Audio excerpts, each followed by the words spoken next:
All right, boys and girls, so you guys went over the slides today about how to locate decimals on a number line. So today we are going to work on locating tenths on a number line. So if we look here, remember you're going from 0 to 1.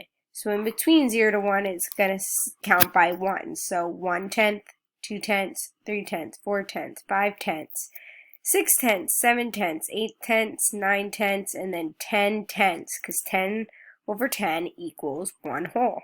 So we look here, so 0 would be 1. 1/10. Then we write in a decimal, 0.1. Alright, the next one, again, 0. 1/10, 2/10, 3/10, 4/10, 5/10, 6/10, 7/10, 8/10. 8/10 would be 0.8. Because when we write our decimal, everything after the decimal would be tenths, then hundredths. Alright, so let's do this one. 0, and then 1/10, 2/10, 3/10, 4/10. So 0.4, 4 over 10.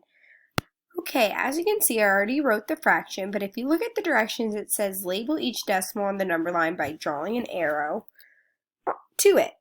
So I already wrote 2/10 because there is my decimal. I made it into a fraction. So if I look here, 0, this would be 1/10, that would be 2/10. So I'm going to get my drawing tool and put an arrow.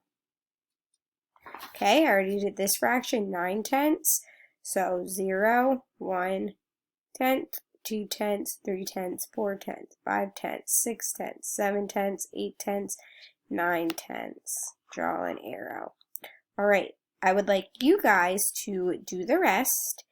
Sorry. And then I would like you to submit it. All right, thank you, boys and girls.